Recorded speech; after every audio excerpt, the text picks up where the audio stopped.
पटना जैसे शहर में अगर जहाँ पे मुख्यमंत्री, उप मुख्यमंत्री और बहुत सारे बड़े-बड़े नेता मंत्रियों का आवास हो और उस जगह पे शराब अगर खुलेआम चल रही है, यहाँ तक जनता बोल रही है कि शराब जो है आजकल होम डिलीवरी भी हो जाती है। एक फ़ोन करो मिल जाते हैं आपके रूम पे।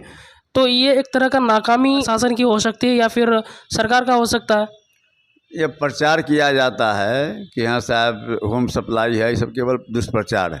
जहाँ भी ऐसी बातें सामने आई हैं जो है सो प्रशासन उस पर कार्रवाई की है और पुलिस जो है सो काफ़ी इस मामला में हम समझते हैं कि जो भी ऐसा प्रयास किया है वो काफ़ी लोग पकड़ में आए हैं, उनके खिलाफ कार्रवाई हो। मुजफ्फरपुर के अंदर पुलिस शराब तस्करों को पकड़ती है, थाने के अंदर जो है शराब रखती है और थाने से ही शराब चोरी हो जाता है। तो पुलिस किस तरह से लापरवाही दिखा रहा है, तो ये तो आप शायद देख रहे होंगे। तो उसी घटना जहाँ भी आई है उस पर कार्रवाई हुआ है। कई जो है सो पुलिस पदाधिकारी इसमें सस्पेंड भी हुए हैं, गिरफ्तार भी हुए हैं। इसलिए उसमें जहाँ भी ऐसी घटनाएं घटी है उस पर जो है त्वरित कार्रवाई हुई है। चिराग पासवान जो है बीजेपी में शामिल हो गया है, क्या चिराग पासवान का कोई प्रभाव के अंदर पड़ सकता है लोकसभा चुनाव 2024 में? देखिए यहाँ सीधा सवाल है कि जो गरीबों के लिए जो लड़ाई लड़ेगा, गरीबों की आवाज़ उठाएगा, दलितों की आवाज़ उठाएगा, पिछड़ों की आवाज़ उठाएगा, अक़लियतों की आवाज़ उठाएगा, वह तो उसके साथ रहेगा। अब इसलिए किसी के आने और किसी के साथ जाने से कोई बहुत फ़र्क पड़। जय हिंद दोस्तों, इस वक्त हम लोग आरजेडी ऑफिस में हैं और हमारे साथ आरजेडी के प्रवक्ता जी मौजूद है और इनसे हम लोग कई मुद्दों में बातचीत करेंगे और कई सारे सवाल करेंगे। तो बिना टाइम गवाए चले बात करते हैं। भाजपा की तरफ से ये सवाल आप लोगों पर उठता है कि जो जाति जनगणना सर्वे जो किया है ये एक सच नहीं है, झूठ है, और इस पे आपका क्या राय है? देखिए भाजपा जो है सो उसका चरित्र रहा है पिछड़ा विरोधी, दलित विरोधी, तो इसलिए वो लोग विरोध कर रहा है जातीय जनगणना का। अब जब जातीय जनगणना हो गई, सारे आंकड़े आ गए हैं, अब उसके बाद में न कोई बहाना खुदती है, झूठ साँच बोलती रहती है इसके बारे में भ्रम पैदा करने के लिए। लेकिन लोग इस बात को समझ रहे हैं कि यहाँ सच्चाई क्या है। तो भाजपा तो केवल भ्रम फैलाने का काम करती है, चूँकि उसका चरित्र ही रहा है पिछड़ा विरोधी, दलित विरोधी, गरीब विरोधी। जहाँ तक देखा जा रहा है कि राजभर जाति एक हिंदू समाज में ही आता है और ये पिछड़ा जातियों में है। और जैसे जब ओम प्रकाश राजभर यहाँ एक रैली किया था 10 अक्टूबर को किए थे और उनका राजभर को 0.65% दिखाया गया, 4% तक आ सकता है राजभर। तो क्या इसका प्रभाव जो है राजभर जातियों में पड़ सकता है? और राजभर यहाँ जो है एक रैली के बाद ओम प्रकाश राजभर किसके साथ हैं, किसके इशारे पर वे काम कर रहे हैं, यह बताने की ज़रूरत नहीं है। तो भाजपा जो उनको कहेगी, भाजपा की राजनीति जो सूट करेगा उस ढंग से उनसे बुलवाएगी और इसी रूप में उनको यहाँ बिहार में भेजा गया और झूठ साँच अपना वो आंकड़ा दे रहे हैं। बिहार में इसके पहले कब हुआ है, कब उनका कोई तो कभी कोई ऐसी नहीं। तो क्योंकि भाजपा के इशारे पर चलते हैं, भाजपा के एजेंडे पर काम करते हैं, इसलिए अब वो चाह रहे हैं कि हाँ साहब कुछ झूठ साँच बोल के अपना विवाद खड़ा करें, इसीलिए ऐसा उनके द्वारा बोला गया। तो आपको लग रहा है कि राजभर जी यहाँ जो आए थे इसका कोई प्रभाव पड़ सकता है बिहार के राजभरों में या फिर बिहार के जनताओं में? लाखों का भीड़ था उसकी रैली में। देखिए भीड़ होना अलग बात है और बिहार की जनता जो है, चाहे राजभर हो या जो भी है, पिछड़ी हो, अति पिछड़ी हो, दलित हो या अन्य जो भी गरीब समुदाय, गरीब तबके के लोग हैं, वो सब समझ रहे हैं कि यहाँ साहब महागठबंधन की सरकार जो जातीय जनगणना करवाई है इसका उद्देश्य क्या है। चूँकि जो अभी तक काफ़ी दिनों आज़ादी के इतने के बाद भी जो पिछड़े हुए हैं उनके लिए एक वैज्ञानिक आंकड़ा उपलब्ध हो जाने के बाद में उस ढंग से योजना बनाई जाएगी। और जैसा कि हमारे नेता आदरणीय लालू जी ने कहा है कि जिसकी जितनी संख्या भारी उसकी उतनी भागीदारी, तो उस पर सरकार योजना बनाएगी, उस पर अमल होगा। अब इसलिए किसी के कहने से यहाँ पर बिहार इतना कॉन्शस स्टेट है कि जो है सो कोई आकर चाहे कि यहाँ से आप दूसरी ओर से आकर यहाँ बिहार की जनता को गुमराह करें और उसको भ्रम में डालें, तो यह संभव नहीं।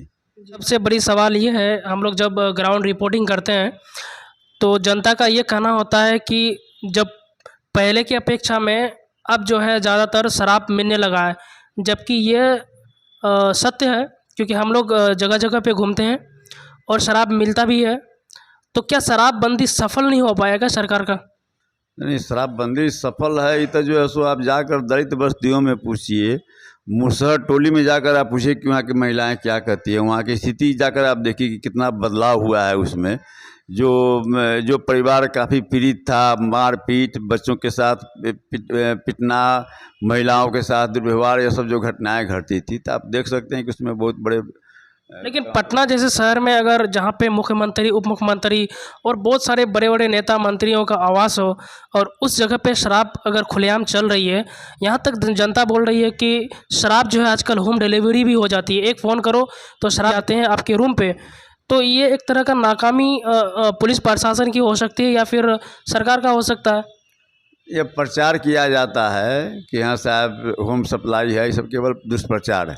जहाँ भी ऐसी बातें सामने आई हैं जो है सो प्रशासन उस पर कार्रवाई की है और पुलिस जो है सो काफ़ी इस मामला में हम समझते हैं कि जो भी ऐसा प्रयास किया है वो काफ़ी लोग पकड़ में आए हैं, उनके खिलाफ कार्रवाई हो रही है। लेकिन सर बॉर्डर का जो पुलिस होती है उनको तो सख्त कार्रवाई, वाहन चेकिंग करना चाहिए कि आखिर राज्य के अंदर जो है शराब अंदर कैसे आ रही है, तो इस पे तो सख्त से सख्त जो कार्रवाई होनी चाहिए।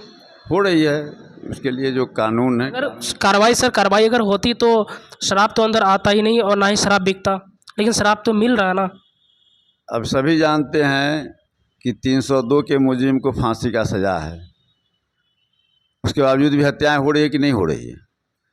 तो जो है सो कानून अपना काम कर रही है और कोई भी यह गारंटी नहीं दे सकता है कि हाँ 100% किसी चीज़ को जो है सो। लेकिन यहाँ तक देखा गया कि मुजफ्फरपुर के अंदर पुलिस शराब तस्करों को पकड़ती है और थाने के अंदर जो है शराब रखती है और थाने से ही शराब चोरी हो जाता है।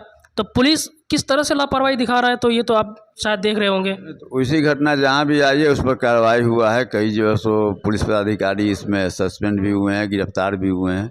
इसलिए उसमें जहाँ भी ऐसी घटनाएं घटी है उस पर जो है त्वरित कार्रवाई हुई है।